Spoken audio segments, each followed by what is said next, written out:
I didn't know my life was about to split into a before and an after the night I found the files. At that moment, I still believed I was a woman with a demanding career, a powerful husband, and a family that looked flawless from the outside. I believed exhaustion was the price of success. I believed distance was temporary. I believed marriage could survive silence as long as loyalty remained intact. I was wrong. My name is Diana Walsh. I was 46 years old when I learned that betrayal doesn't always arrive screaming. Sometimes it waits patiently inside encrypted folders, hidden behind passwords you were never meant to know existed. What followed over the next year felt less like a divorce and more like a psychological war. One where the people I trusted most, my husband, his lover, and his untouchable family, quietly planned to erase me from my own children's lives. And they almost succeeded. On paper, my life was enviable. I ran a cybersecurity firm specializing in corporate espionage prevention. Governments consulted me. Fortune 500 companies trusted me with their most sensitive data. I had spent over a decade in military cyber intelligence before stepping into private consulting. My work was about patterns, deception, and threats hiding in plain sight. Ironically, I failed to see the threat sleeping beside me. My husband, Michael Walsh, came from a family that didn't just have money, they had power. The kind that bends laws instead of breaking them. His mother, Catherine Walsh, sat on the federal appellate bench. His father, Vincent Walsh, owned luxury resorts stretching from Miami to Martha's Vineyard. Old money, old influence. The kind of family whose names open doors before you even knock. Together, Michael and I had twins, Jacob and Emily, 3 years into our marriage. For a while, life felt balanced. I worked brutal hours, he thrived in high society. Our children were enrolled in elite private schools.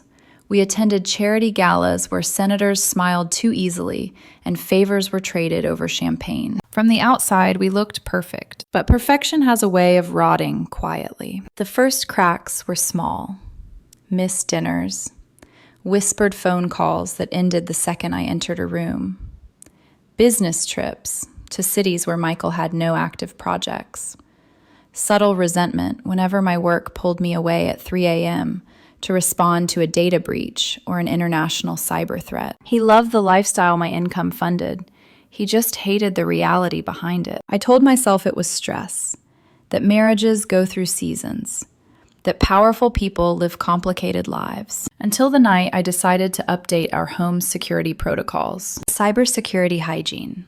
That's all it was supposed to be. Instead, I opened a door I could never close again. What I found wasn't just evidence of an affair. It was a blueprint for my destruction. As I stared at the screen, watching footage that should never have existed, I felt something inside me go cold. Not heartbreak, not rage, clarity.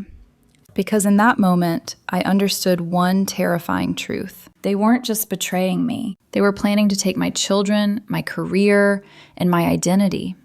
And they believed I was too distracted, too emotional, too female to stop them. They underestimated me, and that was the most expensive mistake they would ever make.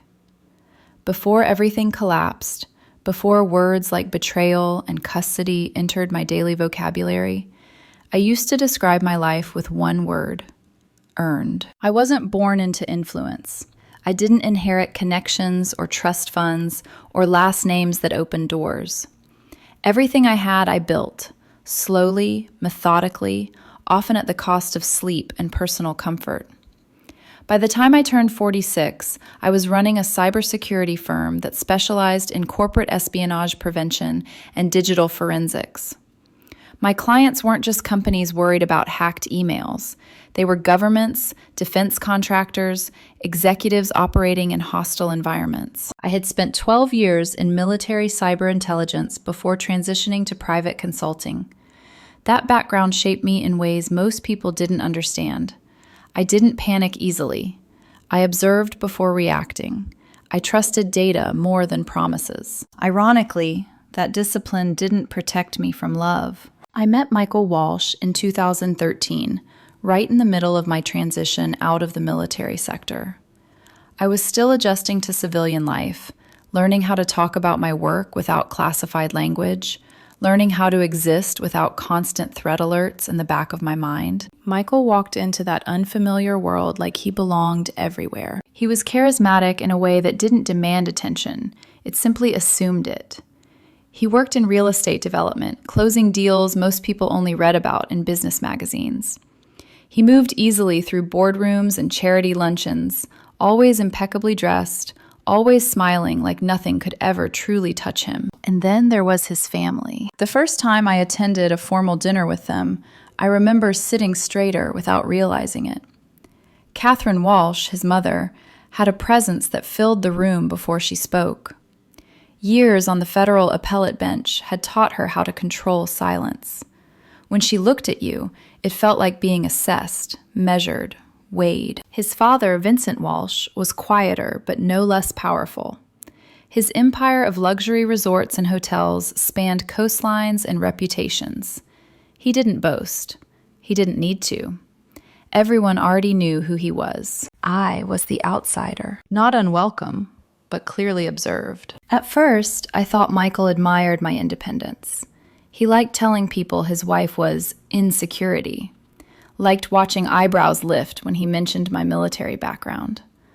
I mistook that pride for respect. We married 8 years ago, and 3 years later, our twins, Jacob and Emily, were born. Those early years felt balanced. My workdays were brutal, yes. Emergency calls at ungodly hours. Weeks spent tracking cyber threats across continents. Travel that blurred time zones into something meaningless. But when I was home, I tried to be present. I cooked when I could. I read bedtime stories even when my eyes burned with exhaustion. I learned the rules of youth soccer just well enough to coach Jacob's team without embarrassing him. Michael thrived during that period. He loved the lifestyle my income supported. Designer wardrobes, private schools that cost more than most people's annual salaries, charity galas where senators recognized my name, and CEOs asked for quiet introductions. European weekends that appeared spontaneous, but were carefully slotted between crisis calls. Looking back, I realized something unsettling. Michael didn't resent my absence. He resented my importance. Around 2019, subtle shifts began. He became critical of my schedule in public, joking about me always choosing work in front of friends. He complained about missed dinners, late arrivals, forgetting to mention that those same absences paid for everything surrounding us. His family grew colder toward me too, particularly Catherine. Conversations felt less like dialogue and more like polite interrogations. Questions about my finances, my workload, my stress levels. I ignored it. I told myself powerful families had strong personalities. That discomfort was the cost of entry. I didn't know then that while I was trying to hold my marriage together, Michael was already loosening the ground beneath my feet. And I certainly didn't know that every sacrifice I made to protect my family was being quietly rewritten as evidence against me. By the time I realized something was wrong, the atmosphere in my own home had already shifted. Not dramatically. Not in ways that could be pointed at and named. It was quieter than that, more insidious. The kind of change you feel in your chest before your mind is ready to accept it. Michael began traveling more, or at least he said he was. Cities appeared in conversation without context. Chicago, Dallas, San Francisco. He framed them as quick investor meetings, informal dinners, nothing worth my attention.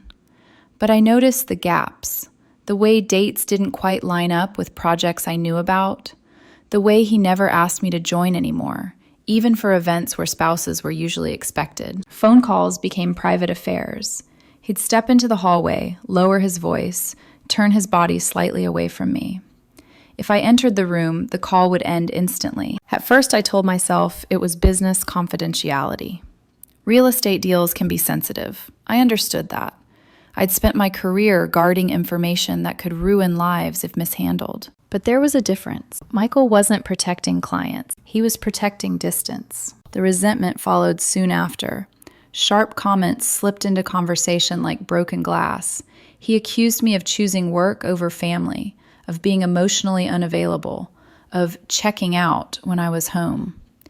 Each accusation landed harder because I recognized the pattern. Deflection. I'd seen it in corporate fraud cases, in internal investigations, in intelligence debriefs. People accuse others of exactly what they're doing themselves. Still, emotionally, I resisted the conclusion. Instead of pulling away, I tried harder. I reorganized my schedule to carve out weekends. I cooked elaborate dinners, pretending exhaustion was just another ingredient I could hide. I coached Jacob's soccer team, despite having no athletic background, smiling through parent sidelines while answering encrypted emails between drills. At night, I read to Emily until her breathing slowed and her hands slipped out of mine. I listened when Michael talked, really listened, even when his words carried an undercurrent of irritation I couldn't quite explain. Nothing changed. If anything, the more present I became, the colder he grew. Then came the subtle outside pressure. His mother started calling more often. Catherine never wasted words. Her questions were framed politely, but they circled the same themes: my workload, my stress, the children's emotional well-being. "Children need consistency," she said once, her tone neutral but sharp. "They need a primary presence." I understood the implication immediately. Not a partner, a replacement. Friends of Michael's, people I'd met at charity events and holiday dinners, began echoing the same sentiments. Casual remarks about how hard it must be for him, how lonely he probably felt, how demanding my career sounded. No one asked how I was managing. No one asked what it took to hold everything together. I started noticing my own behavior changing. I monitored conversations more closely, tracked inconsistencies, not out of paranoia, but pattern recognition. The same instinct that had kept me alive in intelligence work was quietly waking up. The air felt heavier every day, like a storm forming just beyond the horizon. I didn't yet know about the affair. I didn't know about the planning, the manipulation, the quiet conversations happening without me. But my body knew something my heart wasn't ready to face. This wasn't just a rough patch. It was preparation, and I was standing in the middle of it, still believing I was fighting for a marriage, while they were already planning the end of my role in my own family. The night everything unraveled didn't feel dramatic at first. There was no argument, no slammed doors, no instinctive sense of danger. It started like any other routine maintenance task: quiet, technical, familiar. Every 3 months, I updated the encryption protocols on all devices connected to our home network: phones, tablets, laptops, smart systems. It wasn't about control, it was professional hygiene. My work involved counter-espionage and threat mitigation. Unsecured devices weren't just careless, they were liabilities. Michael had never objected. He trusted me. Or at least, he had. I was sitting alone in my home office just after midnight, the house silent except for the low hum of servers. My fingers moved automatically through layers of security checks, updating certificates, rotating keys, scanning for anomalies. Then I saw something that didn't belong. A hidden cloud directory, encrypted, partitioned, deliberately concealed from the primary user interface. It wasn't amateur work. Whoever set it up knew exactly what they were doing. My pulse slowed instead of spiking. That reaction surprised even me. I accessed the metadata first. Recent downloads, multiple accesses, repeated views, video files. The timestamp froze my breath. 3 months earlier, Chicago. A trip Michael had labeled as a routine investor conference. A week he'd complained about hotel Wi-Fi and late dinners. I opened the first file. The footage was professionally shot, clean angles, stable framing. Not amateur, not accidental. A luxury hotel suite, soft lighting, floor-to-ceiling windows overlooking the city, and my husband. Michael stood near the bed, champagne flute in hand, laughing in a way I hadn't heard in years. Relaxed, unburdened. Across from him was a woman I recognized immediately. Derek Morrison's executive assistant, young, polished, someone Michael had once dismissed as background staff during a casual conversation. She wasn't background here. She was wearing lingerie I'd never seen. On the nightstand beside her sat a velvet box, open, revealing a diamond necklace, unmistakably expensive, and unmistakably not mine. I didn't cry. I didn't scream. I watched. I watched the way he touched her, the ease, the intimacy, the absence of hesitation. Each frame felt like a quiet confirmation of something my instincts had been whispering for months. But that wasn't the moment that broke me. That came later. I closed the video and sat back, my hands resting flat on the desk. The room felt suddenly too small, the air too still. For a few seconds, I considered stopping there, confronting him, letting the marriage collapse the way affairs usually do, loudly, painfully, chaotically. Then my training kicked in. Affairs don't exist in isolation. They leave trails. I searched deeper. Encrypted messaging apps surfaced one by one, hidden behind innocuous icons. The message history stretched back months, and that's when the betrayal transformed into something far more dangerous. These weren't emotional confessions or stolen moments of weakness. They were strategy. Michael and Derek, yes, that Derek Morrison, the real estate mogul Michael had been quietly aligning himself with, had been planning my removal with methodical precision. I read message after message, my chest tightening not with jealousy, but with something colder. They discussed custody tactics, psychological framing, narrative control. Derek coached Michael on how to portray me as obsessive, controlling, emotionally absent. He suggested specific phrases, specific allegations. She's always watching, one message read. Make it sound like surveillance, not security, another advised.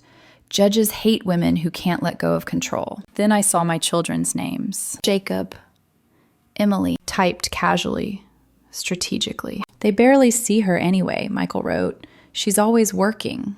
We'll make that the story. I stared at the screen until the words blurred. This wasn't an affair gone wrong. This was a coordinated attempt to erase me from my children's lives, to weaponize my career against me, to turn my discipline, my competence, my strength into evidence of instability. My hands finally started to shake, not from fear, but from the weight of realization settling into my bones. I wasn't dealing with heartbreak. I was facing an adversary who knew my vulnerabilities and intended to exploit them. At some point, I closed the applications and powered down the system.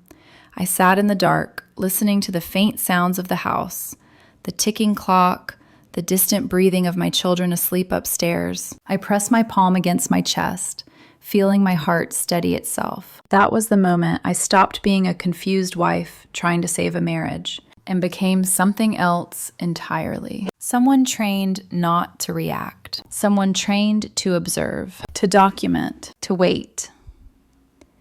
They thought I would break. They thought betrayal would make me reckless. Instead, it clarified everything. And silently, without confronting anyone, I began preparing for a war they didn't realize I was uniquely equipped to fight.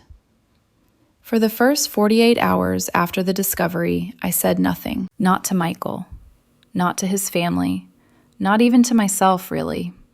I moved through the house like a ghost wearing my own face, packing lunches, signing school forms, answering emails, listening to Michael complain about traffic and deadlines as if the ground beneath us wasn't already cracking. Inside, everything was different. Shock doesn't arrive as screaming hysteria the way movies suggest.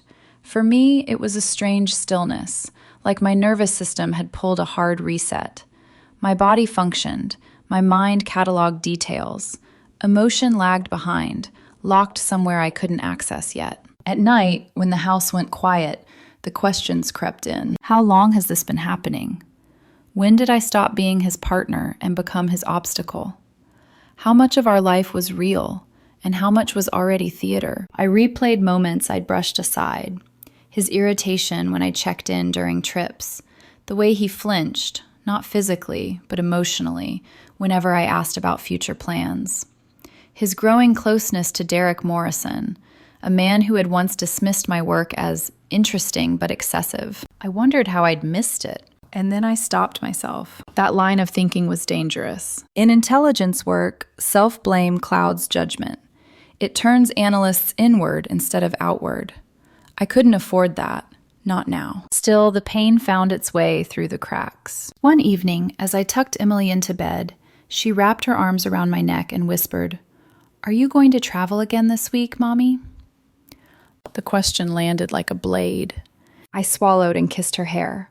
"Not this week." She smiled, relief softening her face, and I felt a surge of anger, not at her, but at the narrative already being written about me, that I was absent, that I didn't choose them. I always chose them. The confrontation I didn't have took more restraint than any argument ever could. Michael noticed something, of course. He always did when the atmosphere shifted. He asked if I was tired, if work was stressing me out, if I needed to slow down. I looked at him across the kitchen counter, this man who shared my bed, my children, my last name, and realized how easily he lied. "I'm fine," I said calmly. And for the first time, that was true in a way he couldn't understand. I started documenting everything, not emotionally, professionally. I mirrored devices, logged access points, preserved metadata, every message, every timestamp, every inconsistency between what Michael said and what the data showed. At the same time, I observed my own reactions. The urge to confront, to scream, to demand explanations.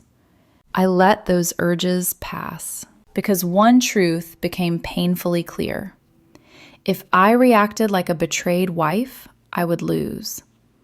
Family courts don't reward emotion. They punish it. And Michael, guided by Derek, was counting on me to break. Instead, I asked myself one critical question. If they are willing to destroy me to win, what are they hiding that makes them so confident? That question changed everything. It shifted my focus away from the affair and toward the infrastructure supporting it: money, influence, protection. The kind of systems that make people bold enough to believe consequences don't apply to them. The kind of systems I had spent my entire career dismantling. I didn't cry until a week later, alone in the shower, the sound of running water covering the quiet fracture in my chest. Even then, it was brief, controlled, necessary. Afterward, I dried my face, stood a little straighter, and looked at my reflection. I wasn't powerless. I was simply early. And while Michael believed the story was already written, I was only just beginning to read the footnotes. That's where the real truth always hides. Once I shifted from reaction to strategy, everything accelerated, not outwardly, not in ways anyone else could see, but beneath the surface, pressure began to build, quietly, relentlessly. Michael's behavior changed first. He became more confident, not happier, sharper. His tone hardened in subtle ways. He corrected me in front of the children, questioned my decisions with an edge that hadn't been there before. Small things, designed to erode authority without causing a scene. "Mommy's working again," he'd say lightly when I answered an urgent call. "Let's not bother her," when Jacob asked me a question at dinner. Each comment was minor on its own. Together, they formed a pattern. Narrative conditioning. His family joined in soon after. Catherine began requesting family meetings, always framed as concern, always scheduled during my busiest weeks. When I declined, she expressed disappointment, not anger. Disappointment was her weapon of choice. "You can't keep prioritizing work over the children forever," she said during one call, her voice measured. "Judges don't look kindly on that." Judges. The word wasn't accidental. Vincent followed with financial pressure, conversations about restructuring assets, suggestions that some accounts might be better managed on Michael's side for stability. I smiled. I nodded. I agreed to nothing. Meanwhile, I gathered intelligence. I expanded the scope beyond Michael and Derek. I mapped relationships, who owed favors to whom, which donations aligned with which dismissed cases, which legal outcomes seemed statistically improbable. Patterns emerged fast. 15 years earlier, a vehicular homicide case had been dismissed under Catherine's jurisdiction. 5 deaths, overwhelming evidence, no conviction. Officially, it was lack of proof. Unofficially, it was a masterclass in suppression. The defendant was a relative by marriage. Police reports vanished. Witness statements were buried. Evidence was ruled inadmissible on technicalities that made no legal sense unless you understood who was asking for them. Vincent's financial records filled in the rest. Shell corporations, timed donations, campaign funds routed through layers designed to confuse auditors, not someone trained in forensic analysis. This wasn't just corruption, it was legacy corruption. While I worked, the pressure at home intensified. Michael accused me of being distant, of documenting everything, of watching him. The irony almost made me laugh. Derek's influence became more obvious too. Michael began using phrases that didn't sound like him. Legalistic, rehearsed. References to how people in his position usually handle divorces. They were preparing to move, and they believed they had the advantage. What they didn't know was that I had already prepared my counterweight. By the time Michael's lawyer formally requested a meeting, summoning me to a Park Avenue office designed to intimidate, I had compiled a file thick enough to end careers. I didn't rush, I waited. Because escalation isn't about speed, it's about timing. And when they finally made their move, demanding everything they thought I couldn't protect, my children, my home, my future, I was ready to let the truth apply pressure in exactly the places they couldn't afford to ignore. They thought they were cornering a distracted, emotional woman. They were about to learn the cost of that assumption. The darkest moment didn't arrive with shouting or legal threats. It came in silence. It was the afternoon I sat alone in the car outside Jacob and Emily's school, engine off, hands resting uselessly on the steering wheel, unable to walk inside. I had just left the meeting with Michael's attorney, Richard Steinberg. The name carried weight in Manhattan family courts. He specialized in high-conflict outcomes, which was a polite way of saying he destroyed people for a living, especially women who didn't fit the image judges preferred. His office was a carefully curated warning. Floor-to-ceiling law books, oil paintings commemorating past victories, Persian rugs worth more than my first apartment. He didn't raise his voice. He didn't need to. Given your travel schedule and psychological profile, he said calmly, sliding a draft agreement across the desk, full custody would be unrealistic. I scanned the pages. Michael would keep the children. The Tribeca brownstone would remain with the family. I would receive limited visitation and be required to submit to court-appointed evaluations. My firm's future earnings would be subject to review, given concerns about professional overreach. Professional overreach. The words burned. Steinberg leaned back, confident. We're offering a dignified resolution. Fighting this will be unpleasant for everyone. I didn't argue. I thanked him for his time and walked out. Now, sitting in the car, I felt something I hadn't allowed myself to feel before. Fear. Not for me. For my children. What if they believed the story being told about me? What if Jacob grew up thinking I chose work over him? What if Emily learned to associate strength with abandonment? The thought hollowed me out. For the first time since the discovery, my discipline faltered. My chest tightened. My breathing shortened. The world narrowed to a painful, relentless question. What if all my preparation still isn't enough? That night, after the children were asleep, I stood alone in the kitchen, lights off, listening to the hum of appliances. Michael passed behind me without touching my shoulder, without asking if I was okay. I realized something then, something devastating in its clarity. I was already alone. The marriage was over. The partnership was gone. And the people who should have protected my children were willing to sacrifice them to win. I sank onto the kitchen floor, back against the cabinet, covering my mouth to keep the sound inside.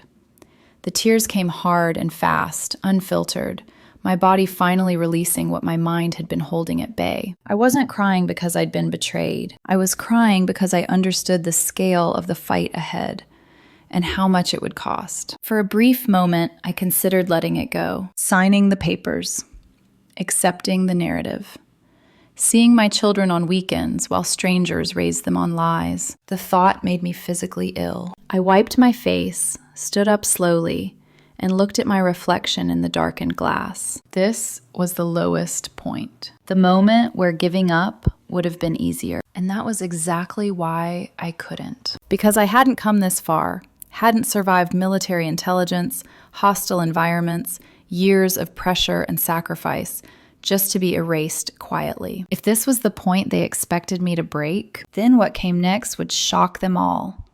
The turning point didn't come with a dramatic confrontation. It came with a single realization, sharp and steady, cutting through the fear I'd been carrying for days. They were confident because they believed I would play defense. Once I understood that, everything aligned. I stopped thinking like a wife fighting a divorce and returned fully to who I was before marriage ever softened my edges. A threat analyst trained to dismantle systems of power by exposing what they rely on most, secrecy. I revisited the files I'd already uncovered, but this time I widened the frame. Not just Michael, not just Derek, not even just custody. I followed the money. The Walsh family's public image was immaculate. Judicial integrity, philanthropic boards, legacy institutions.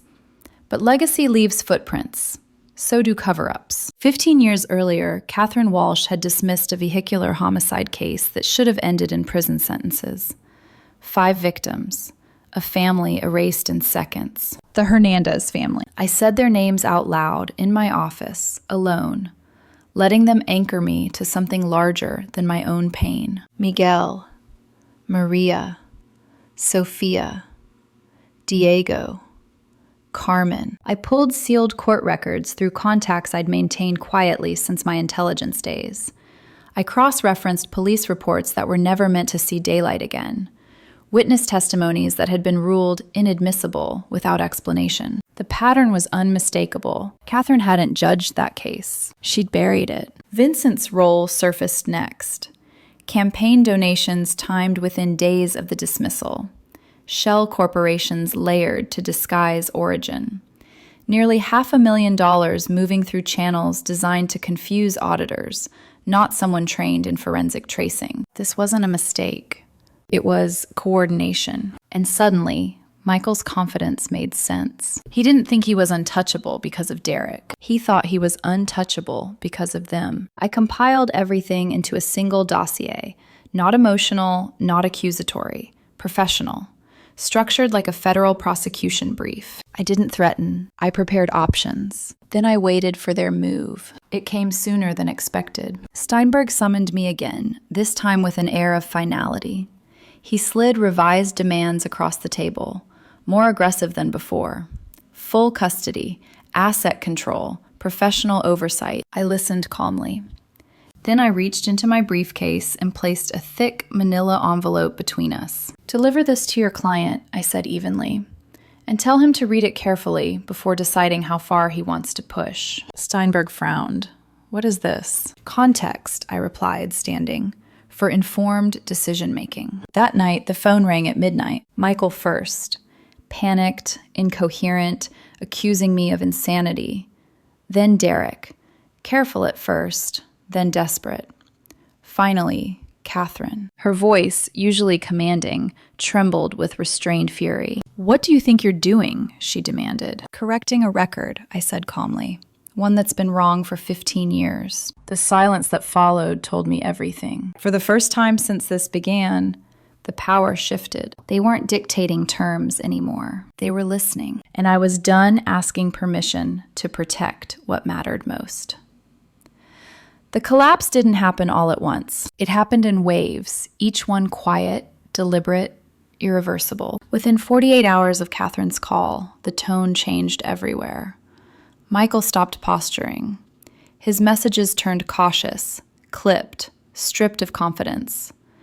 Derek's voice messages piled up, first assertive, then conciliatory, then pleading.